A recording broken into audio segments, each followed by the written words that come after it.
ready for the grimiest and grittiest of all podcasts, pro wrestling, music, and entertainment is the Ewokk and JB Show. Yo, what it is, Lollapalooza weekend over, everybody all fucked up and, fucking hungover. It's the Ewokk and JB Show. You know what I'm saying? Like we took a couple shows off, but, we back, motherfucker. You know what I'm saying? We got a special guest today, a real young whippersnapper, whipping everybody ass, just putting everybody in holds and shit. We got Robert Martyr today. How you feeling today, brother? Good, man. I'm feeling good. Just got off of work, so you know the deal. Hell yeah. You wrestle this weekend? No, I actually haven't worked at all this month, which is actually like, I don't know. I feel happy. I'm kind of usually like at the start of the month, I was like, man, I don't got any bookings this month. What the heck is going on? What am I gonna do? I don't feel comfortable. And then I realized, like, man, I need this break. I need to recharge. I need to I need to think, because you're in this road mentality all the time when you're wrestling every weekend. You're on this fucking road mentality that you have to just keep grinding and grinding and grinding. And I was talking to like Fred Yehai. I was like, bro, I don't have any bookings this month. I was out here like posting my dates like every post my dates like every 2 days. Like, please guys, book me. I still got all these dates this month. Put me on your show. And nothing happened. I'm like, Fred, what should I do? He's like, bro, relax. Take that take that time to recharge. Think of new stuff, train, eat, food, just do it. Enjoy your time off. And I'm like, all right. So yeah, I kind of feel good that I haven't, worked in like a month. So I'm like, man, it's like, how old are you? You're like 21 right now, right? I just turned 20, so yeah. Yeah, bro, like get that rest in, man. Sometimes you do need that rest. You have a lot of wrestling ahead of you. I'm going on 34. I'm in my Walter Payton years, so like everything hurts. You know what I mean? I wish I was 20. Everything hurts now. I'm like, bro, what am I gonna do? But I'm like, what am I gonna feel like when I'm 25, bro? Everything hurts right now.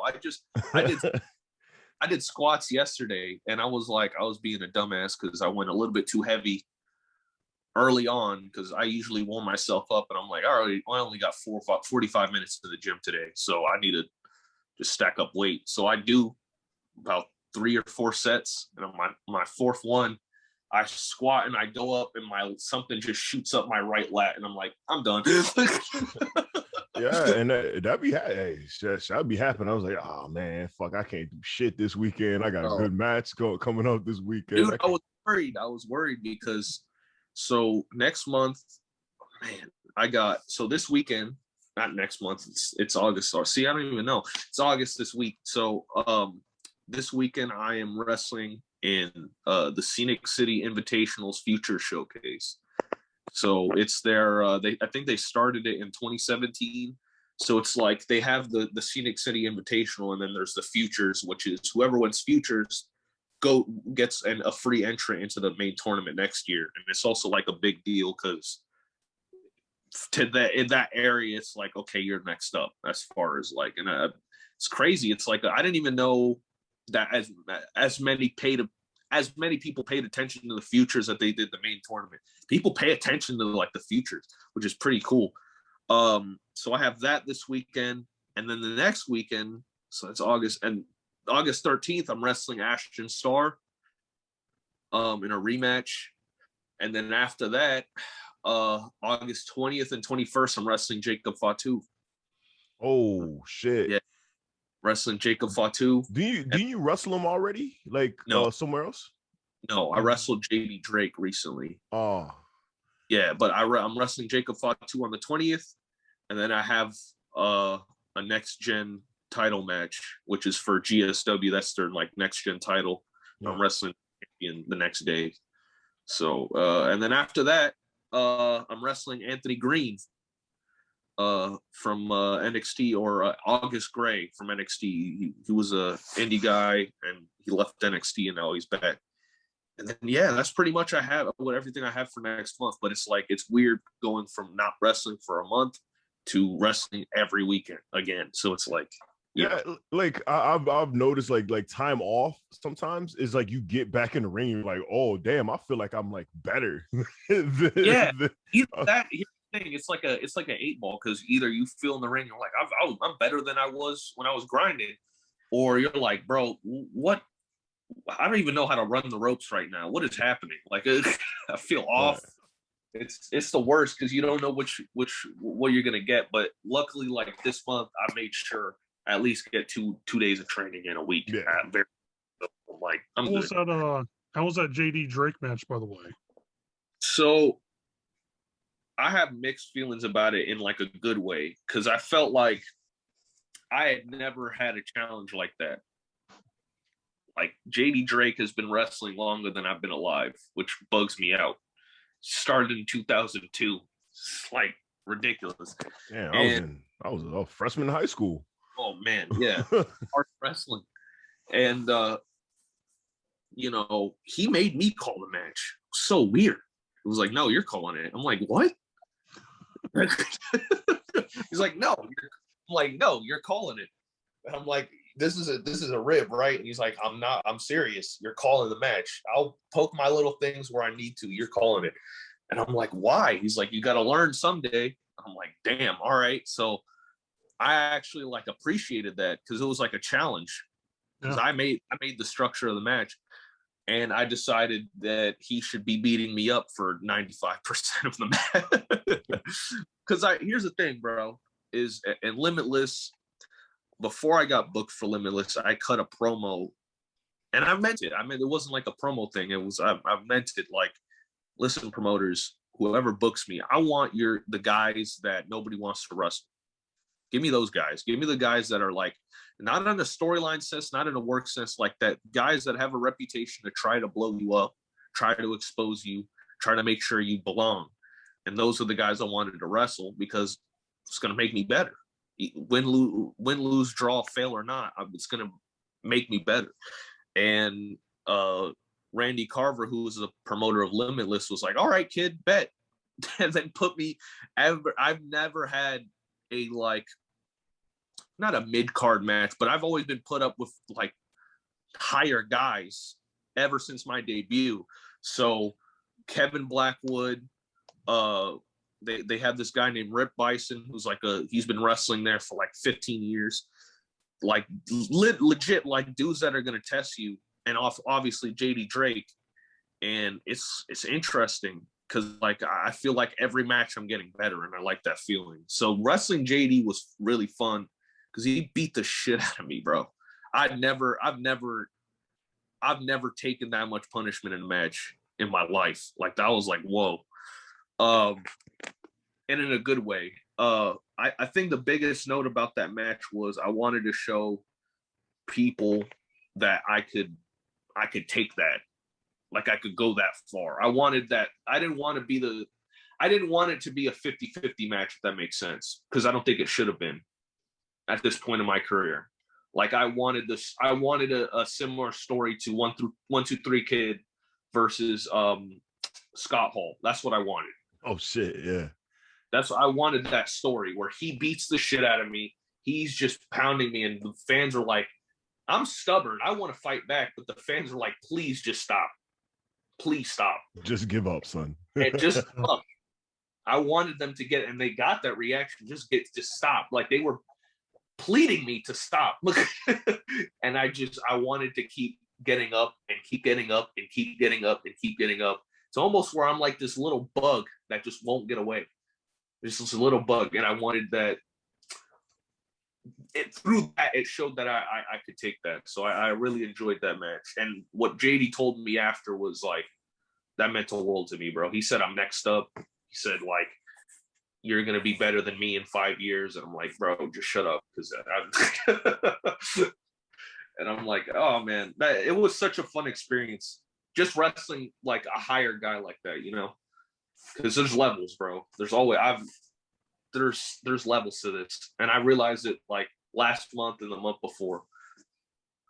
And you started wrestling at what, like 14, 15? Yeah, 14 years old. That's when I started. 14, like, He's already a grizzled young vet, already fucking ready. You know how scary this kid's already good as he is already at 20 years old. Imagine him at like 29. You know what I'm saying? Like, Like how damn, that's gonna be scary, man. you know what I'm saying? I quit wrestling at 18. Like, you know what I'm saying? I quit professional wrestling at 18, came back at 30. So it's just like what, like, as a 14-year-old, what, like, how serious are you about wrestling at that point? Oh, I was so serious. The problem was that everybody else thought I wasn't. That was the problem. Yeah. Like, I had to prove to them that I was, if that makes sense. And I've told John, John, bro, 2 years ago, when I was it 2 years? It has to be. Yeah, 2 years. Back. Yeah, 2 years. Like, complaining to John, bro, these people, they're beating the shit out of me. They're beating the shit. And what was my advice to you? You were just like, just shut your mouth and just keep going, because you're gonna prove them wrong regardless. And I look kept. Where you're at now. And look where you're at now. You're getting booked in a lot of the better places in wrestling. You know? It was frustrating, man. It was so frustrating because I knew how much I wanted it, but people, because of my age and the perceived immaturity, thought like, oh, who the fuck is this kid coming into wrestling? Like, he doesn't belong here. We're gonna like, they just went the old school route, and we're gonna see how long it's gonna take for him to leave. And I just would not. I refused to leave.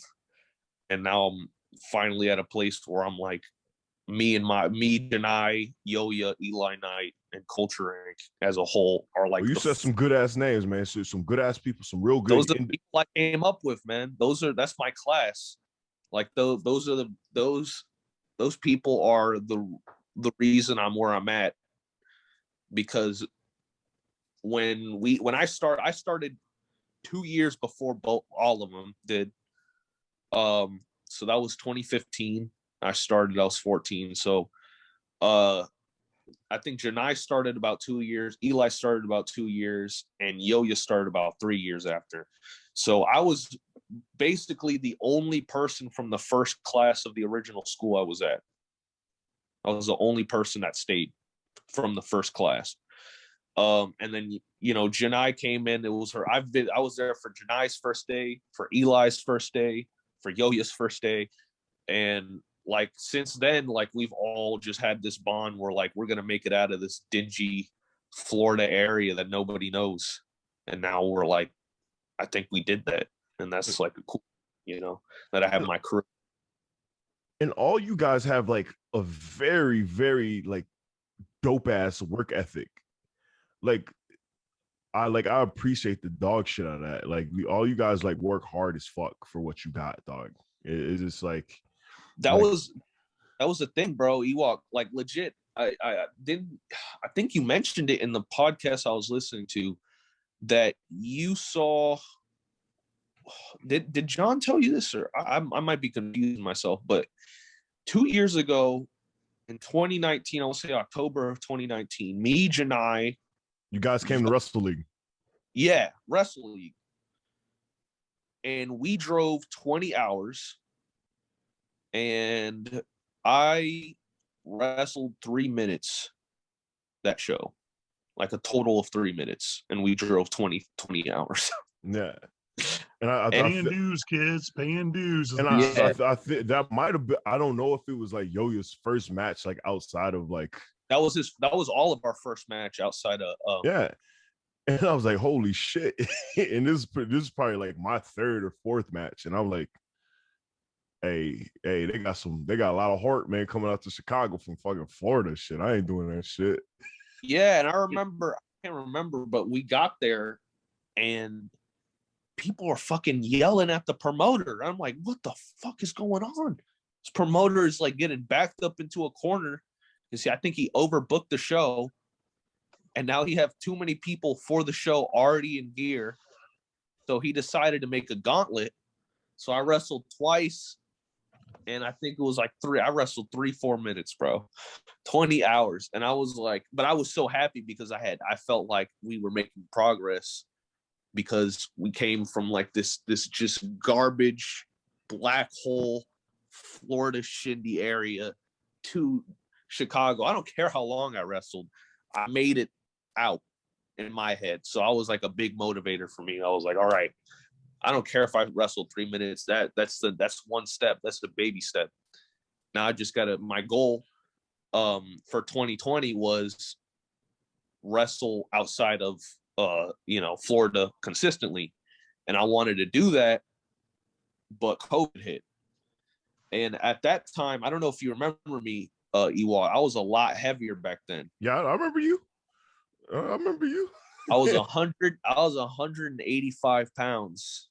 No lifting weights, no no workouts, nothing. That's full of Wendy's and Dairy Queen and Little Caesars. All right. That's full of, that's what 185 pounds was. Damn, you need better pizza than that. Then what the fuck is wrong with you, dog? Don't mock my workout routines with Domino's and Little Caesars, man. That's some good shit. That shit nasty, dog. That shit nasty as fuck, bro. What's wrong with you, dog? We are in Orlando, Florida. You think I'm gonna walk 15 minutes to the Domino's when there's a fucking Little Caesar right outside my window? Fuck that. I'm getting some $5 pizza. Hey, y'all got Wawas out there, right? Yeah, we do. Make you a sandwich. Get you a sandwich. And my 2019 self did not want to hear that. I just wanted some pizza. But like I lost 25 pounds by March of 2020. Lost 25 pounds, and then COVID hit. So I was like, man, screw that. I'm not losing all my progress. So I just made sure during the whole lockdown that I just kept my track of my weight and kept losing weight. And then I lost like a total of 45 pounds. I think, no, actually it was like 50. I lost 50. And then I was at 147, which was like what my weight was when I started amateur wrestling. So I was like, oh shit, damn. All right. So that was my freshman year weight, which is crazy. So I'm right now I'm like 167 of like finally. So I'm like, yeah, I'm actually built. I'm actually to the weight. My goal is to get to 185, but the right way, if that makes sense. That's my goal. But go ahead. No, you finish what you're gonna say. No, I was just saying, but like, yeah, like you said about the work ethic, man. It was just like we all had shared the same sentiment of we don't want to get stuck here. That was like our biggest motivator. We don't want to get stuck. We don't want to be locals. Like we could rep where we're from, but I don't. If somebody refers to me, that Robert Martyr, yeah, he's a local Florida guy. I don't want to hear that. I want to hear, Robert Martyr, yeah, he's a great professional wrestler. He's everywhere. That's the difference. I want to have local attached to my name because that means I'm only over in one area. Through that. I like that shit. How's everybody? The best advice I got is how is everyone going to know you in one place? It's not possible. Yep. It's not possible. Nobody can know you. Remember I told you when you graduated high school, I said, get yourself a beater car and drive as far as you can and as away from the state of Florida as much as you can. Bro. And go to so many places as you can. Get your name out. And now I'm finally at a point, Ewokk, bro. I haven't wrestled in Florida since January. Good. Good. I wrestled in Florida since January, bro. So it's like I'm at a point where I am consistently finally, like that, I reached my goal. I'm finally being booked at a point where I am not in Florida at all. I only live here. I do not wrestle, so it's like that. And that's the same mindset I had. Like I think a couple weeks ago I posted my goals. I ain't even trying to wrestle in America next year. 2022, I ain't even trying to be in America, dog. Like I'm just trying to like international, Canada, maybe my little Wisconsin dates, my Chi-Town dates, and that's it, man. But the thing about the COVID,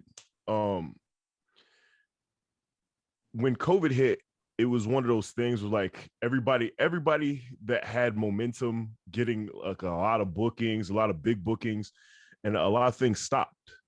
There was a few wrestlers that said, all right, whatever. It's resting time. I'm gonna rest this whole until this blows over. But there was a few wrestlers, yourself, Yo-Yo, Janai Kai. This ain't gonna defeat me. I'm gonna defeat COVID. And a lot of motherfuckers lost weight. I lost 60 pounds damn near. You said you lost what 40 pounds, 45 pounds. And it's just like that's what wrestling needs, man. People that work for this dream. Yeah, I'm 34, but it's like I'm gonna work like I'm 20 years old until I get to where I need to get. You know what I mean? Like you're 20, you got a lot of time, but you're working hard as fuck to get where you need to get. You know what I'm saying? So it's one of those things. It's like, yo, if you haven't been working during COVID, you ain't there yet, dog. You got a whole lot of way to go because there's people that are working harder than you. There's new people. Shout out to my dude Mateo that came up through COVID and that nobody really knows, but they're getting bookings, and the whole Midwest know who Mateo is. Absolutely. I mean, like for me, it was like everybody said, "Oh man, you have so much time. You have so much time." And I was like, "Then why waste it? Why am I using time as an excuse not to work?" Like that doesn't, because I feel like if I just work hard now, I'm gonna get farther than I would be in like, oh, I'll work hard in like 2 years. Fuck all that. Like fuck that. But it's funny that you say COVID is because that was kind of like unfortunate in a good way and a bad way. Because like in March of 2020, I was ready for WrestleMania. Well, I thought I was ready to be booked on Mania weekend, thinking I had all these bookings and whatever, and I wasn't ready at all. Not looking back, but I thought I was, and then COVID hit us, so it was like a big motivator. And funny enough, is like I got my first big like break in the COVID era. Like Paradigm Pro Wrestling was like the first big promotion to book me, like first promotion of worth that I had worked for outside of Florida to book me. And it was during the pandemic, and I had sent in, they were looking for shooters for like their shoot style tournament. Their pancreas ass fucking yeah. I bought into that shit. I love that shit. They were looking for people, and they said, send us an email. So I'm like, all right. I sent them all my qualifications, all my pictures, me and amateur wrestling, all that stuff.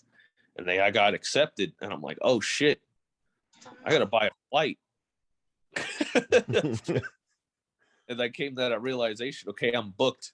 Now I have to figure out how to make it. And luckily, my flight there was $40 there and back. So it's during that time. So I was like, all right, bet.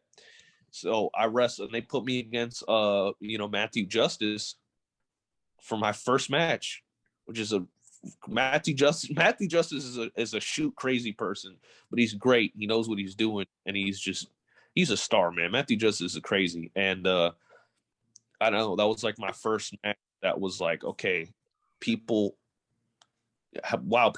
have seen my name now.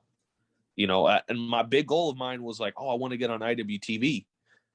Now I'm like, I'm only exclusively on IWTV. So it's like looking back at my old goals, like I already surpassed them. So it's like Yo-Yo, for example. Yo-Yo a year ago said, I'm going to get on Game Changer Wrestling. And you know what I said to that?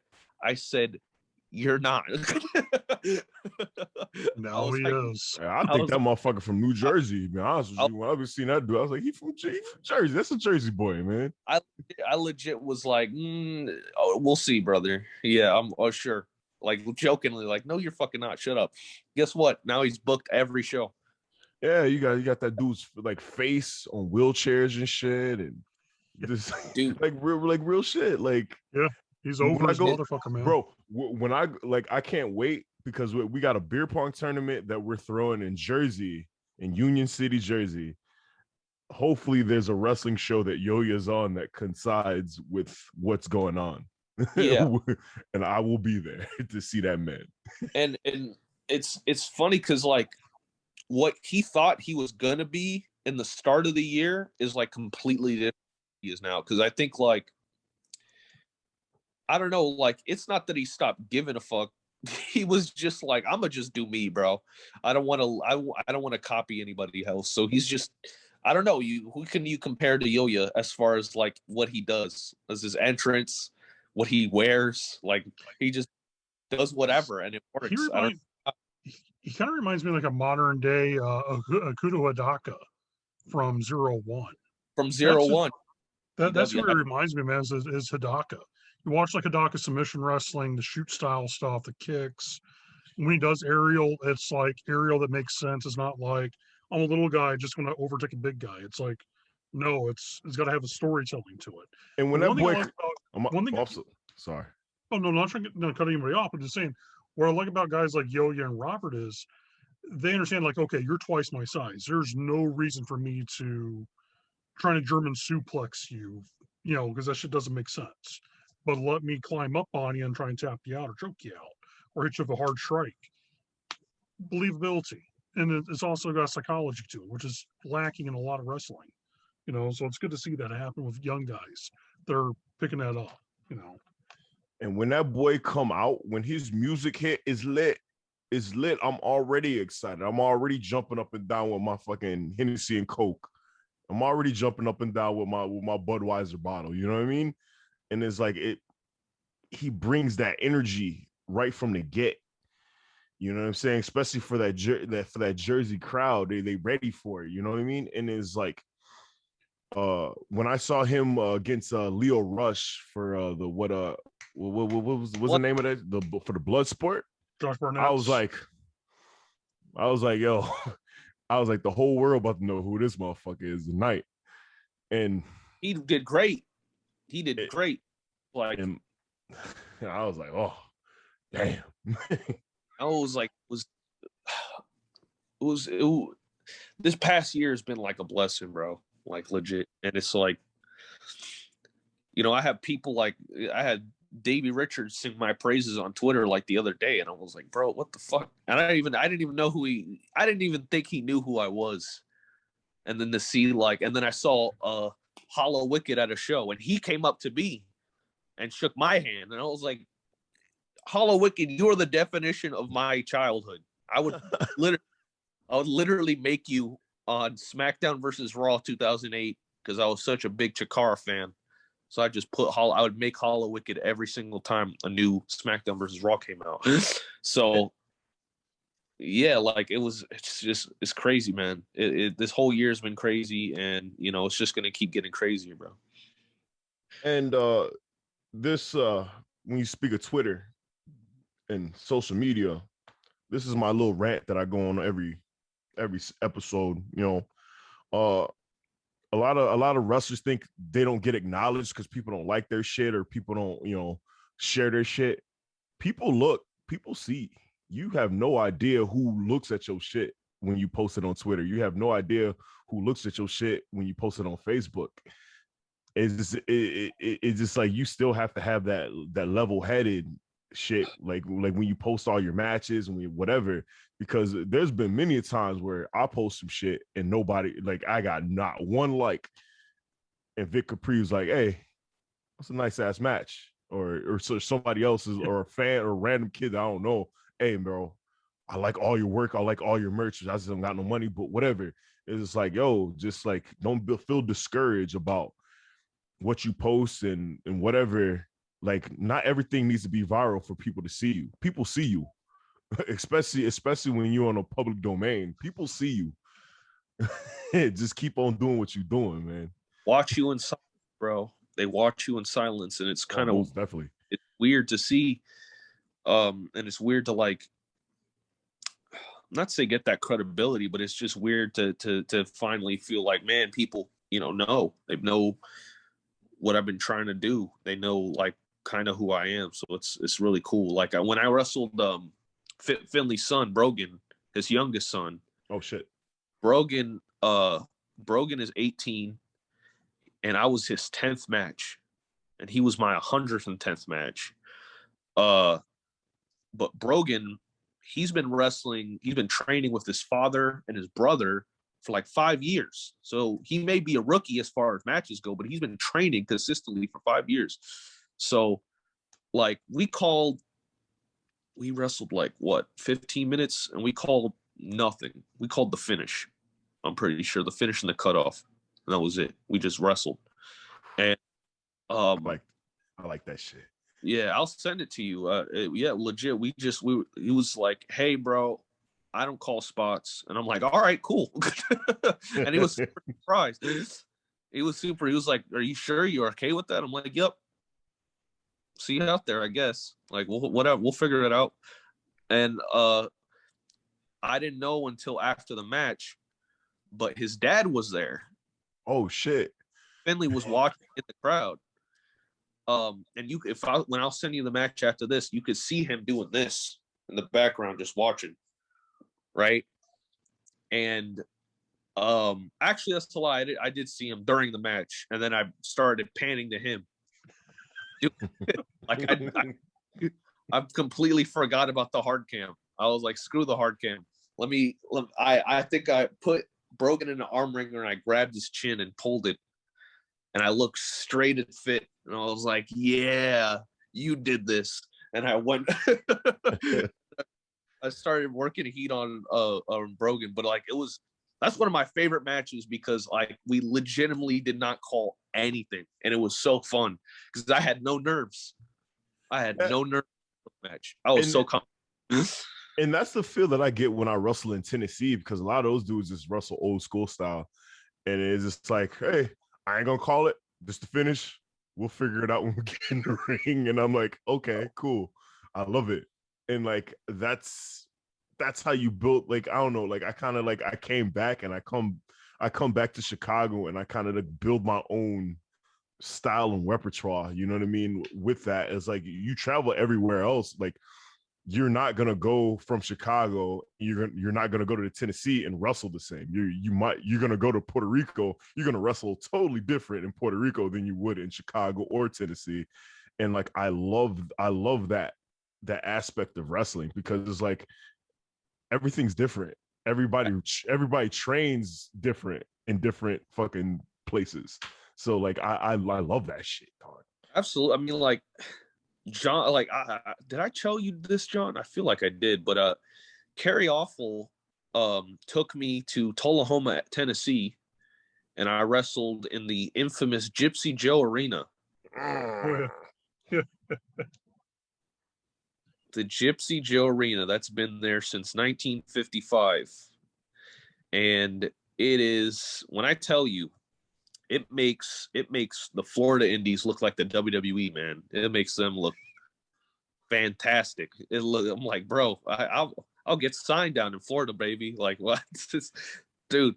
So before I go in the building, because the actual show I was booked on was the day after. But he's like, come a day before. You need to experience this. You need to experience this. He was so adamant about me experiencing this. So I was like, all right, Kerry, I trust you. I trust you. All right. So we go in this building, and there's a face entrance and there's a heel entrance. Yep, old school shit. Face entrance, heel entrance, and it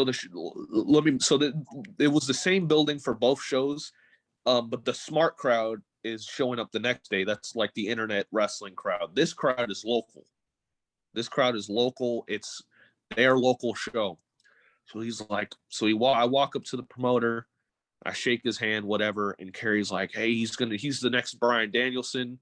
Put him in there with anybody, he'll work. Just give him a match. And I'm like, oh man, I don't even know if I want to do this, dude. This is Tullahoma, Tennessee. There's like 50 people with guns here. It's like, oh Jesus. I love those crowds, though, man. Those fans get so riled up. Those fans get so riled up over the littlest things, bro. Dude. If I'm black and the heel is game over, dog. Yeah, pretty much. Yeah, I'm sweating, man. So I'm putting my boots on, and there's this dude named Owen Reed, and Owen Reed happens to be bisexual. All right, that his gimmick. He incorporates that in a little bit to his gimmick, right? So we call this match. I think I call the finish and the cutoff again, right? And I have this on tape. So I come out, I do the Brad Armstrong baby face, like I'm in 1985 doing this. Who Get this the fucking hell? kid out here. Who the hell is this Spanish motherfucker? Oh my! They are losing their mind. I've come out the babyface entrance. I'm doing the Tully Blanchard. You know, point. Trying to random shit. Yeah. Oh, you Dusty doing the little Dustin Rhodes entrance with the cowboy like, boots.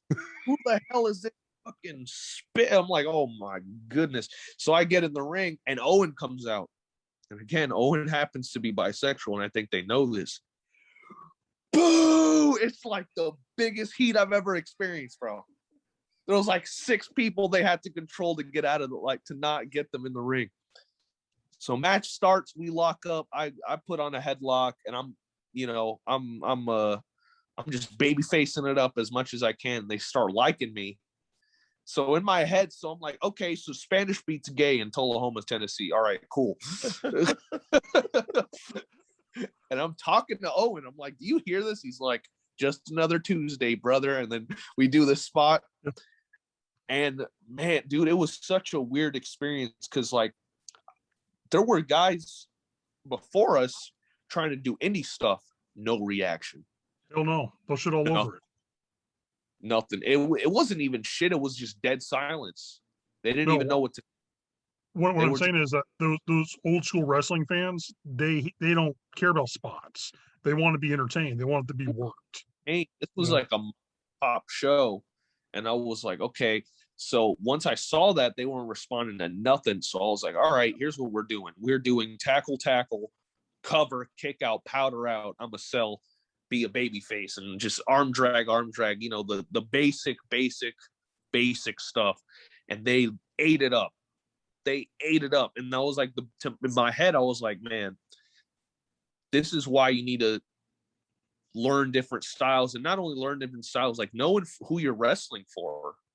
Because if I was just to go and wrestle like I would in Jersey, they're not going to respond to that. They didn't respond. So when I wrestled like, I don't know, Tully Blanchard versus Manny Fernandez in 87 or some shit like that, they loved it. I did a headlock takeover, and I think I got pop of the night. Shit was ridiculous. And homeboy beat me. And oh my God, man. I've never heard so many slurs in the span of 30 seconds in my life. It was ridiculous. Oh man. Crash in the ring. They had to escort him out. And I'm like, oh man, I get to the back and I'm like, oh, and is everything okay? Was I too stiff? Did I say something? And it's like, no, that's how they do. I asked them, do they escort you out every show? And you're like, yeah. And I'm like, why? They're like, they just don't like me. I love that shit though. Like, that shit is raw as fuck though. Like that's just raw but dangerous. But it was man. Understand why Kerry wanted me to experience it. So I was like, this is like wrestling in 1985. You will never find this anywhere else in the world. I really felt like I was in NWA Mid-Atlantic and I was coming out and wrestling. That's how I felt. It was weird because I understood what they wanted to see. And yeah, man, it's man, Tullahoma, Tennessee, man. What a wow. Man, Tennessee, bro. Like since I've been wrestling there for like basically all COVID, and now like Tennessee is like one of my favorite spaces to wrestle, man. Like I can't wait to branch out to other spots in Tennessee, but like right now, like I'm loving it, dog. I'll be in Chattanooga this weekend. Oh shit, I'm gonna be in Texas this weekend, so. I've been trying to get into Texas, man. I've been doing my best trying to get into Texas. But yeah, it's like, it's good. It's really good to talk to you guys. Cause like, I haven't just sat down and had I've been on podcasts. It's usually like interviews, you know, we just talk. I like fucking interview, man. This is like the third Spider-Man movie. Everybody should know your lineage by now. You know what I'm saying? That yeah. like this is the Ben's story for a 700th time. It's like this podcast is like I want whoever we interview be you. Yeah. Be that person. Is like, all right, cool. Like, I'm pretty sure that people look at this podcast to see who they booking. And it's like, oh, that's a cool motherfucker that we're booking. You know what I mean? Oh yeah. And it's one of those things. Is like sometimes people like I feel like nobody's came on here as their character, and like I feel like sometimes people's characters on podcasts kind of just rub off. It's like, yo, that kid is corny as fuck. Yeah. Fuck that kid. I'm That not. I'm person's never such an booking that asshole. You person. don't want to actually like book them. Yeah. Yeah. So it's just like just And I've be. done that. I've done that on certain interviews because like whenever you're doing like that, like I'll tell them like, hey, we'll keep it shoot, but whenever I talk about a match or an angle, I'm a like liven it up a little bit, you know, like that's like the biggest. That's actually interesting you brought it up because this is a discussion I had the other day. Was like, where is the direction of promos heading in the next 2-3 years? Where is it?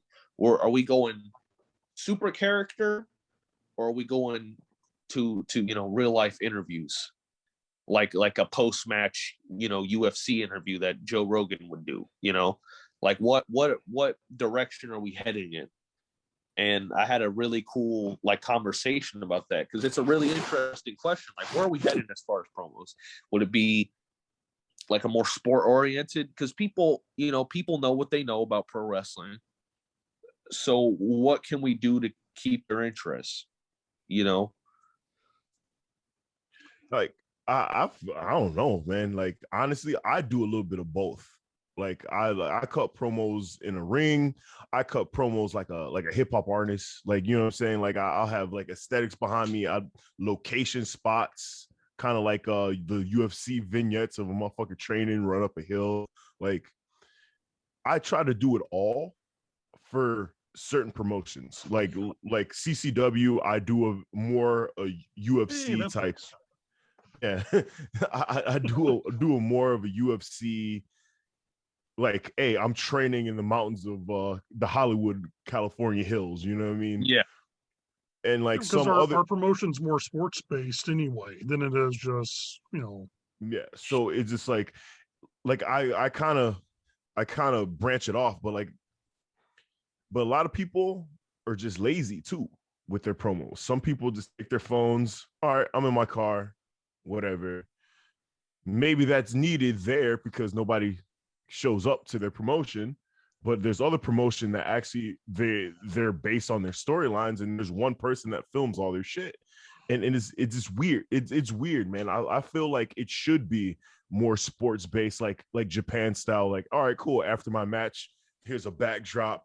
Here's some waters. Here's me talking about what happened in my match. Here's me talking about me losing in my match or winning in my match. You know what I mean? So like I don't know. I feel like it should be more sports based than actual, hey, I'm gonna cut this promo, whatever. Like fuck all that shit. Let's make it seem as real as fucking possible.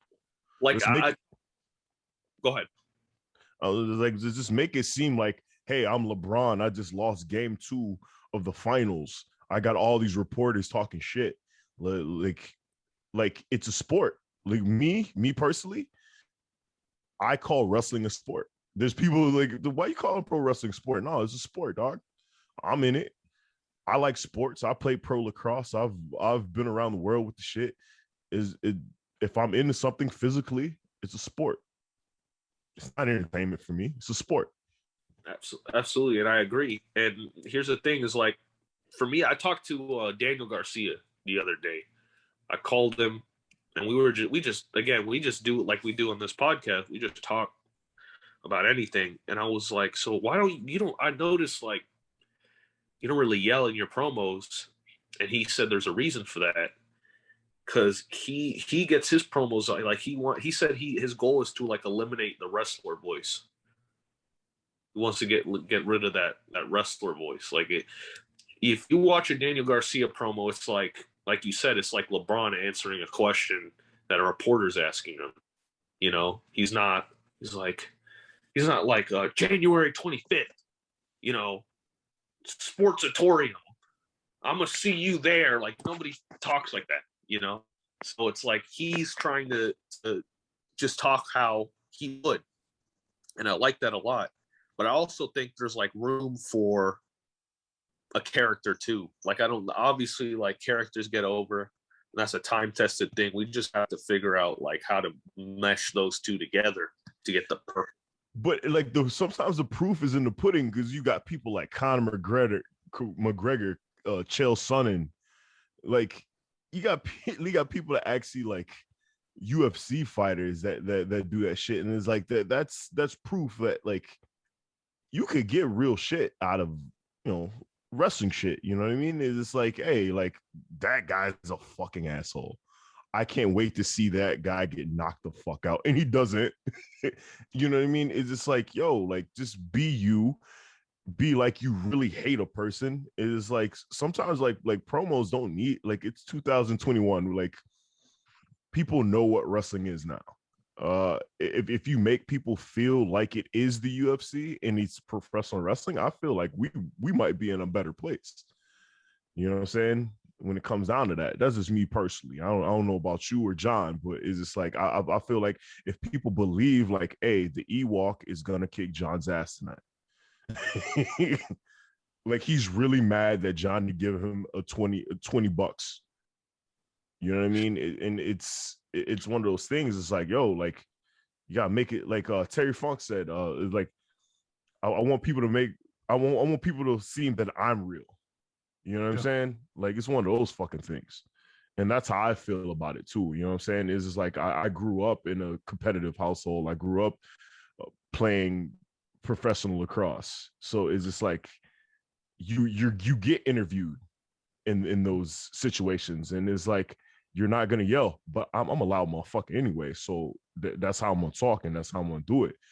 But it's just like make it a little bit more genuine for people. There's a famous quote from Johnny Valentine, the father of Greg Valentine. You may not believe what I'm doing is real, but you will believe that I am real. Mm-hmm. And people, Terry Funk said that too. Yeah, well, he got it from Johnny. That's where he's got it from. So, and it's one of my favorite quotes in wrestling, because it's like, okay, you may think it's all bullshit, horse and pony show, but when you see me wrestle, and there are fans that will watch. Perfect example, you mentioned Davey Richards. Davey's one of those guys that when people watch him wrestle, they're like, yo, he's real. He's a legit shoot fight type guy. There's certain guys in Japan. So Sakuraba was one. The other guy, Minoru Suzuki. Hanma, probably yeah, too. all those dudes, like you don't walk up and say, oh yeah, well, you're a fraud. It's like, no, you're a badass. Like you just don't fuck with them. And people know, like, oh, he's a professional wrestler, but he's one of those dudes who'll whip your ass. Like you don't cross him. I love guys like that. Wrestling needs more guys like that, honestly. I feel like with all the blood sport shit, that shit is coming back. Like there's a lot of people, hey man, like that blood sport shit, and like there's a lot of MMA fighters actually like trying to train to be pro wrestlers. Oh yeah, that will be the crossover. Like we've got a lot of jiu-jitsu guys at our gym, because like we train with jiu-jitsu guys, so they want to try pro wrestling, and they're getting it. So it's just like that transition into it is as dope as fuck. I like it, and it's just like it means for the next 5 years of wrestling. Because I always told you, John, every 5 to 6 years, wrestling goes, anything, music, wrestling, entertainment goes through transitions. And like I feel like right now, like wrestling's sort of in a limbo, but at the same time, there's people coming out that are jiu-jitsu, Muay Thai motherfucking specialists that are getting into pro wrestling. So like, hey, who knows what might happen in the next fucking 3 years, man. Janai, you're an example, man. Like they're from, a legit background, and they're like, there was somebody said something like 20 years ago, you didn't have to be an athlete to be a pro wrestler. And while I kind of disagree with that, I get what they were saying. Like there were some people that weren't athletes that were pro wrestlers. Now, like you have, like you said, MMA guys from different real like fighting disciplines coming in and just washing the floor with most people. And they've only been training for like a year, So it's like you really have to step up. This is an athlete sport. So, you have to be on the top of your game for that. Yeah, shit, man. Agreed heavily. Well, it's like wrestling is now turning more and more like you watch a lot of the younger guys that are wrestling now. They're hybrid. You don't just got like, hey, I'm just a Southern wrestler. It's like, okay, yeah, I can mat wrestle, I can chain, I can do lucha, I can do shrikes. Like Robert here, he trains with a guy who I'm friends with, Kenny Lester, Gorilla Blanco, who's a legit catch wrestler, like submission guy, And there's, another thing about Robert people don't know about, I got a little brag about this guy. Boxing background. The kick and knock fuckers out too, man. So like, and your uncle was a boxer in Puerto Rico, wasn't he? Yeah. He was a middleweight champion in Puerto Rico.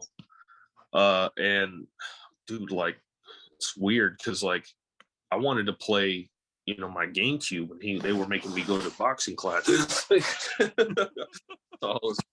it was annoying. I was just like, I don't want to fight. This is, I don't want to fight. I really didn't want to fight, but they were like, it's either that or baseball. And I was like, I already played baseball for like 10 years. Screw that. No, you Puerto Rican, right? Yeah, I'm Puerto Rican boy. Yeah, it's also, yeah, you got at least dedicate like at least 10, 15 years of that shit. But yeah, playing baseball is like law. It's ridiculous. It's legit in Puerto Rico. These are the 3 sports you're allowed to do. All right, when you grow up: boxing, volleyball, baseball. Those are the 3 things that you're only supposed to be good at. Anything else is like, like if you're not any of those 3 things, or you're not a wrestler. Yeah. Like, what are you doing with your life? And my dad, he's going into the minor league Hall of Fame for minor league baseball, and I think it's sometime this year. So yeah, he's a dude. That guy loves baseball more than most people love their kids. It's like ridiculous.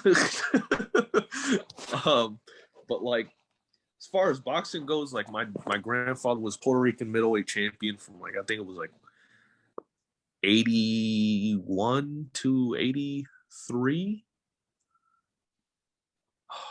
I think, yeah, 81 to 83, I think so. And then, yeah. Oh, I'm trying to remember. Yeah, I'm right. But as far as like applying that through wrestling, it was a little bit easier because the footwork is surprisingly similar. It's just, instead of left, back, side to side, it's, more of a rotational thing. Like you can move really anywhere. In boxing, they teach you left, back, right, left. You shouldn't be moving outside of that.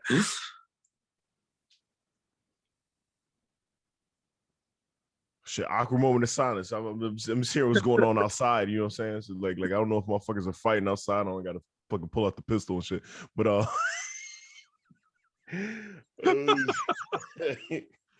Not a dull moment on this podcast. Nah, never. like Never. You heard me. I was like, yo, like just gotta make sure, like, yeah, someone ain't getting shot. Yeah. Yeah, I ain't got time for shit going through the window. Man. You know what I'm saying? Don't get it twisted with the Sonic background. You know what I'm saying? Here, like right in my house, I'm hearing the siren going off right now. So I'm like, yeah, exactly. Yeah, I'm right there with you. Fuck, bro. Gotta get a house out in the country, man. Jesus. Oh shit, man. Hey, man. I asked this question, like, goddamn. Fuck it. I ask this question all the time. This is the Ewokk question. What do you feel that pro wrestling is missing right now? To me, yeah. 2 things. Vets is number 1. Ooh. Actual legit veterans. You're the first motherfucker that said that shit ever. Everybody else is like characters and storytelling, you know. No, vets. How are we gonna get that? How are we gonna get better character work and storytelling if there's no vets? Doesn't make any sense. Great. We can't blame it on us. I mean, we're only learning from the people that have trained us. And I mean, like, vets that aren't retired and vets that are actually like world traveled. Like Davey Richards coming back is a huge benefit. Putting all these young people over, like, legit, man. It's like Jonathan Gresham wrestling in the Indies, huge benefit. Ooh, I love that motherfucker. I want to wrestle. I want to beat that boy ass before I fucking. Ooh, I love that motherfucker. Chris Hero coming back, Daniel Bryan coming back, you know, Tommy Yen coming back. All these guys coming back to the indie scene is like a blessing in disguise, because now we have all these actual minds, you know. We have all these actual minds to lead us the way. Like back in the day, you were filled with vets. You all were almost oversaturated with veterans. Was the problem back in the day? We were oversaturated. There wasn't enough young guys, and now there's too many. If that makes sense. Oh, and it's like 20 years ago, it was new school guys that were trained old school trying to do new school stuff, right? Now it's new school guys trying to do newer school shit. We're trying to we're already new school as it is, but we're trying to push it even farther. So now we are basically like, there's a gap, because people in, you know, the early 2000s were trained by you know, guys from the 90s or 80s in that era. So they had it's like a lot of people say, like, if you were born from like 1990 through 2000, you were born in the perfect era, because you had a household where they worked hard, and they had like this you know, straight-laced attitude towards life, but you're also young enough to know, you know, work smarter and work harder. So you have that mix of like ideologies. That's a perfect thing, or whatever. I saw that on Facebook or something like that. And I think the same thing goes for wrestling. I think if we have more Jonathan Greshams, we had more Davey Richards, we had more legit veterans to lead us, I think that wrestling would be a lot better than it is right now. I feel like, you know, it's easy to point the finger and be like, oh, all these kids, you know, doing all this stuff. I mean, who's going to show them? There's nobody out there to tell them what's wrong or right. They're just trying. So it's like, I can't really blame them too much. And I think the second thing is a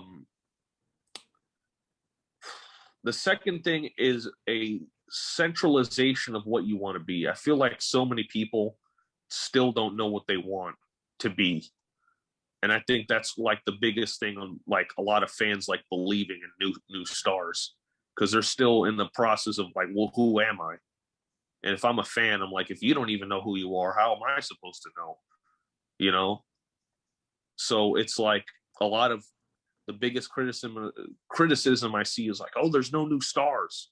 Why isn't there a new Stone Cold? Why isn't there a new Rock? Why isn't there a new this and that? Well, maybe because those guys had 10, 15 years to figure out who they are. We don't know who we are. The top indie guys are like 3 years in. That's the top indie guys. The best in the world right now are like 2-3 years in, 4 max, 4-5. You know, they're not even 10 years in. They're still relatively new themselves. So like when you think of like, I don't know, Lee Moriarty has only been wrestling for like 4 years, but he's like one of the best in the world. So it's like, you know, I feel like wrestling is going to be a lot better in 5 years than right now, if that makes sense. Yeah. Because a lot of the newer guys are going to have an identity then. Obviously, you know, I could go on about, you know, slowing down and storytelling and all this other stuff, and everybody's beat that dead horse, that horse to death. But to me, it's about like, we need people to help us out. You know? Yeah. Hard, bro. It's hard. Go ahead. I said that in the gym to one of my homies that is a pro wrestler. I said like, yo, like a lot of these cities and states got like somebody like somebody's got like just throwing a name out there, just saying, hey, so somebody might have a Samoa Joe, or somebody might have this state might have a fucking CM Punk or some shit like that. But or Fred or somebody like that, you know? Yeah, like, it's just like, all right, cool. Like you might have somebody that's on TV right now helping out, or like a fucking you go to Iowa, you got a Seth Rollins camp every now and then he'll pop in and help people out. It's like some places got nobody.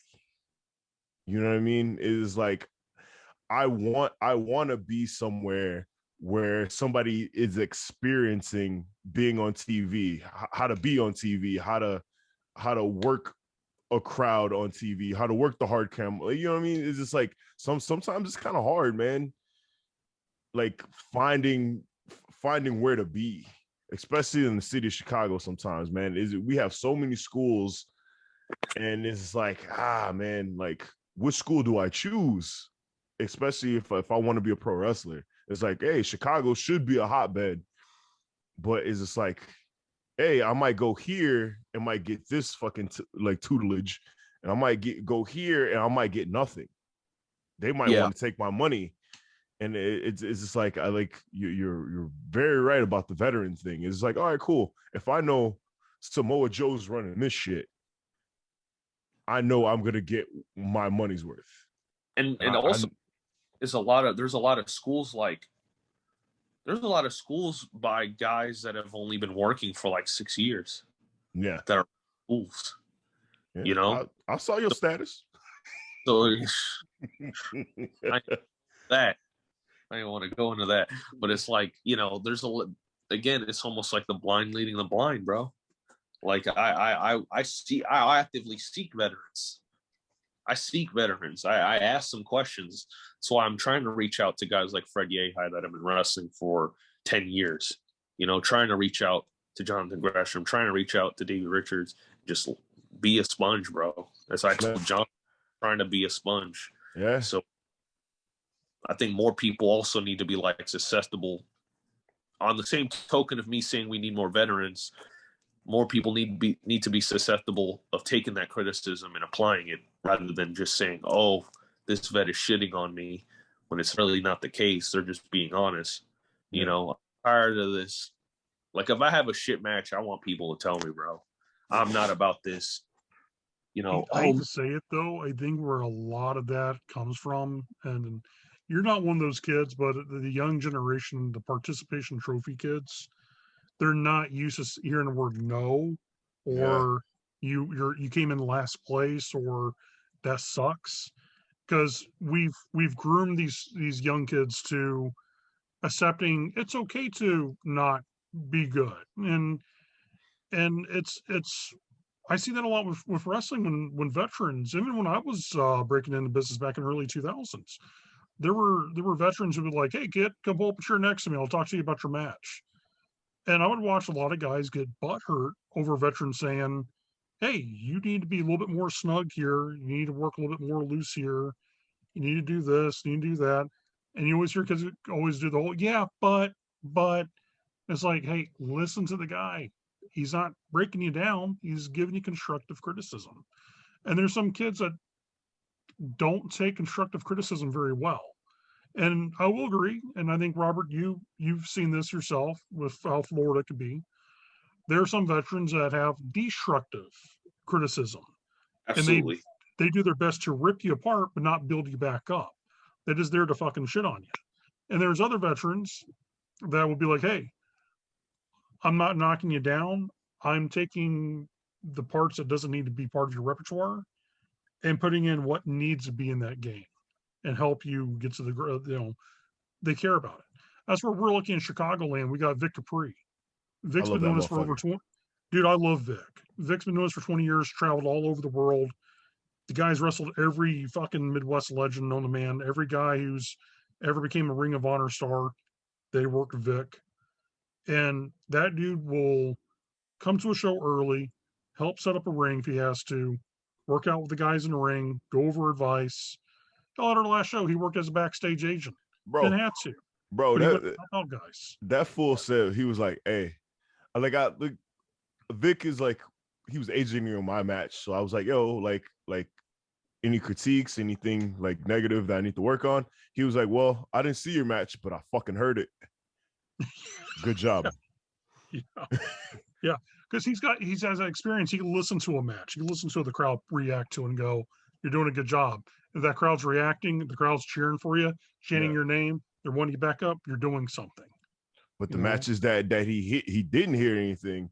He peeked his head. He peeked through the fucking curtain and saw what they were doing wrong. So it's just like having people like that in our locker room is very key. Like, is very key. And having people like that in everybody's locker room is very key. You know what I'm saying? Like, good local veterans that have seen the show, has been around the world. That's big, man. And that's why, like, after my match with Brogan, bro, like when Finley walked up to me, was like, "Good match, son. Good match." I'm like, fuck. You know, like I was ready to cry. I was legit ready to bawl, dude. I was like, man, yeah, I had a great match. And he's like, I asked him for advice, and I was so nervous. I was like, I just wanted to take that W and just walk away and just be happy with it. But I had to ask, like, is there anything I could have done better? He's like, he basically said, he asked me if I had called it with Brogan, and he was like, no. And he's like, that's a good step. And I was like, of course it is. I mean, I asked him if he said he owned the only matches he really called were the 5-minute matches on WCW he'd have, so only ones he'd call a little bit more than usual. But the biggest thing he was adamant about was that I connect with fans. He was like, a lot of people have great matches and a lot of people have, even phenomenal matches, but the fans aren't connected. There's a difference between them liking what's happening in the match and actually being invested in it. So, like, are they, like, he told me, like, are they clapping for the spot, or are they clapping because they're enjoying what they're seeing? So that was like the biggest thing to me. Like, are they excited because of the big dive you just did? Are they excited because this is a big moment in the match and now you're finally coming back? And I was like, that really opened my eyes on, I think we pops are great, but they're a little bit overrated, because now it's like there's people that only wrestle for the pop, and I don't think that's the best thing sometimes. Yeah, because you might have a little spot. All right, cool. I got my little comeback spot. Hey, that shit might not work in fucking Orlando, son. Like, it's like, hey, man, it's weird. That's why I like wrestling so much, man. It's just like it keeps me on my fucking toes, man. And shit, man, I love that shit. But Mr. John, you got anything? Like, once we starting to wind down on this? Yeah, there's actually a few things. So, Robert, let's go. A couple of years from now, when you're the guy that everyone wants to book against, their up and comers, and you're the guy who's making it on television, and you're going to get there. I'm a firm believer in that, and I've been there in your corner since I first met you. And so 10 years from now, looking back at everything you've accomplished, what is your life goals for the next 10 years coming up? In wrestling, or is in life and wrestling both? Because here's the thing: is a lot of guys make the mistake in wrestling. Everything in their life has to be about wrestling. You also need to have a life plan when wrestling's done with too. For sure. So, wow, I'll be 20 years in when I'm 30. So, be 20 years in when I'm 30 years old. Just blew my mind. I would say, as far as wrestling, it would be, my goal right now is I want to get Jonathan Gresham good. I think Jonathan Gresham right now is the pinnacle of wrestling as far as ability. in the ring. I think there's nobody better on this earth that is better than John. I think the same motherfucking way, man. As far as I don't think there's anybody that can touch that man even a little bit. So I feel like my biggest goal is to get Jonathan Gresham good. And then after that, once I reach that level, once I know I'm at that level of Jonathan Gresham good, my goal is to get Robert Martyr good, and then see where the pedestal is, see where the, where that is. And I feel like my overall goal is I want to be the guy people study. I don't want titles or none of that.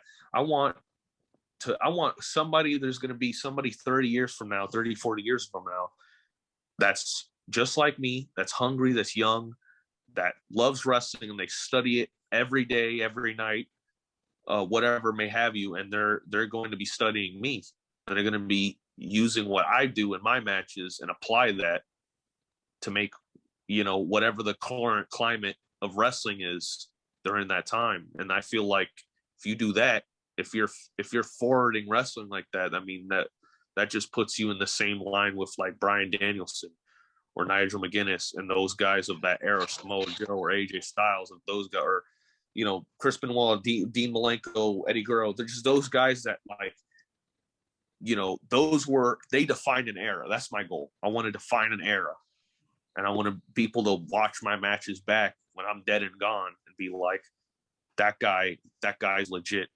There's nobody more legit than Robert Martyr. There's nobody more, whatever it may be. And as far as life, I want to have a house by then. I want to make sure, I want to make sure my mom doesn't have to pay a bill. I want to make sure my sister's happy. I'll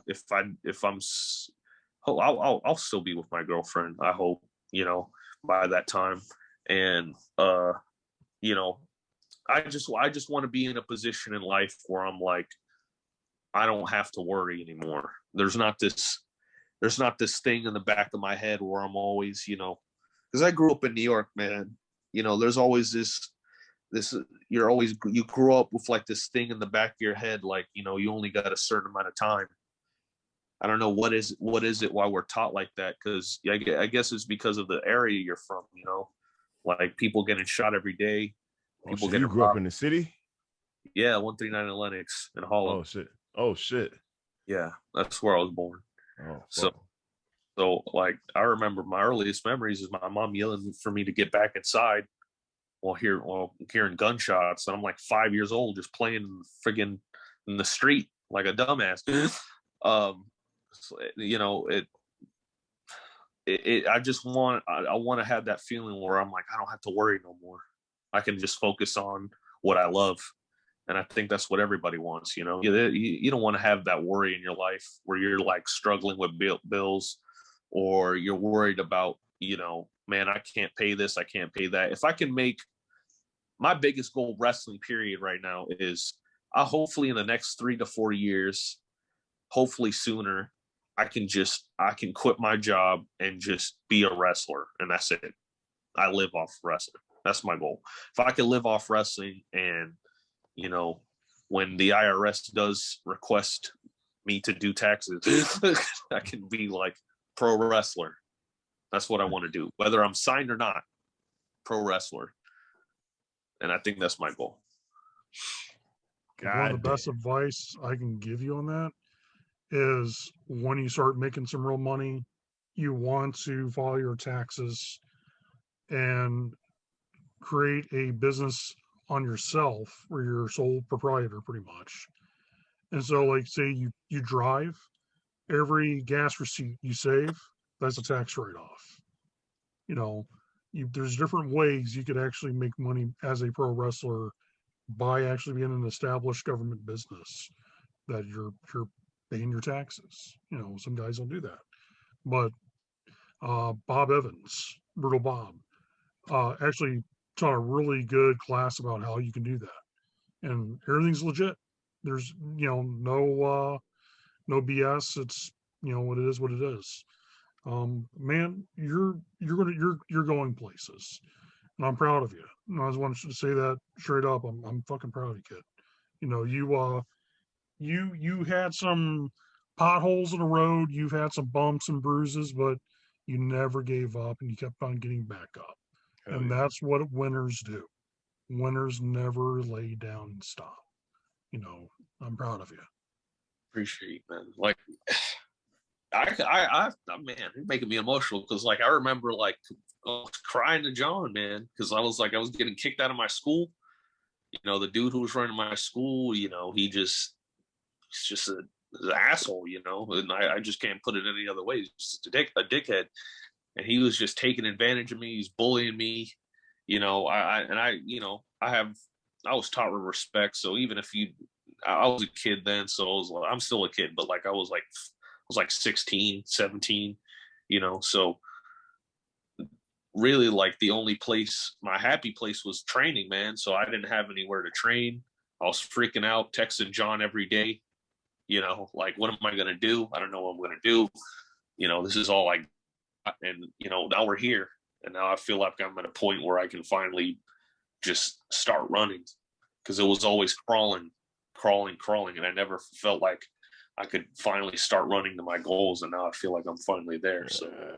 And so sometimes you succeeding is a big fuck you to a lot of motherfuckers that doubted you, and a lot of people that bullied you, Yep. a lot of people that tried to just up to no good in account of you. You know what I'm saying? So like sometimes just keep on going, man. Fuck all them people, leave them behind. Just keep on grinding. What's the craziest thing this week, bro? Somebody that we used to talk the most about me, like getting me banned from promotions because of my age, just saying the worst about me, like he doesn't deserve to be here. He's just a kid, da da da da. Send me his match. He's like, I'd love your opinion. Kissing that ass now. Yeah. I love your opinion. If you got any notes, how do I get to Limitless? And oh man, I saw you at Action the other week. That's a place I'd love to work. And I'm like, man, 2 years ago, you were calling me a snot-nosed kid, and I didn't know shit. And now I'm 20, and now you're in my DMs asking me, how do I get to a certain place? And it's like, and I don't, and again, I don't be mean to them. I don't, I'll be straight up with them, but I won't, I kill them with kindness, man. I just know they know that I worked hard. And that was the biggest thing for me, is when I was a kid, I just wanted to show them that I'm gonna work hard for it. And that's why I never really talked back. I never really, said anything on any social medias about like, oh, how unfair it is or all this stuff. I guess I just shut my mouth and I just worked hard. Bro, me and John just talked about this before you came on, dog. Yeah, like, exactly. Word for word. Bro, like, so like me, is like a lot of people, I ain't saying no companies, but people get released, from companies. Everybody has their own reasons why they got released, but like I feel like once you get that bag into where you need to be to keep your mouth fed, keep your house over the roof over your head, keep your family happy, and like people like to go to Twitter, go to social media and talk shit about the company they work for, like, and I feel like that kills the momentum, kills their bag, and then they cry about, hey, I wasn't given an unfair chance or a fair choice, but you were just talking shit about the company you work for. And what's interesting is, look, like if you have grievances, I mean, everybody's probably got grievances, it's not fun getting fired. It isn't. It's not fun, but like I've heard, I saw something Tyler Breeze said, that you signed a piece of paper that said, you are under contract with our company. If we use you, we use you. If we don't, we don't. Why are you complaining? You signed up for it. Why are you upset? There was no guarantee that they would use you. There was just a guarantee that you're under contract. And also, like, the biggest thing is like, I think he said,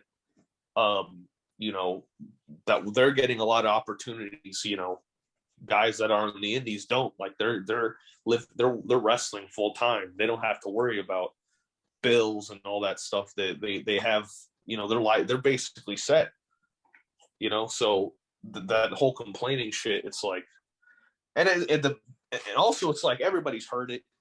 Like fans are even complaining about wrestlers complaining about the companies they've been fired by. Like I you know, there's like a meme saying, you know, once a wrestler gets fired, the next time they'll show up on another company and just have a whole ass promo about how they hate the company they previously worked for. So it's like, I don't know, you know, it's not my place to speak because I don't know what it's like to get fired, but you know, I'm 100% get what you mean. Yeah. So, fuck you got anything else, Mr. John? Because No, like, good, hey, this is the episode of the year, boy. This is our best episode right now. Yeah. Cause goddamn, man, like you got good head on your shoulders, my friend. And you're gonna keep on grinding, you're gonna keep on working, keep on doing your fucking thing, and you're gonna get where you need to be, man. And like most definitely, like I know you sent me some matches in the DM and I've seen them, and like I'm a big fan. Like I'm a big fan of you, dog. And I can't wait to work for CCW, man. It's gonna be fun.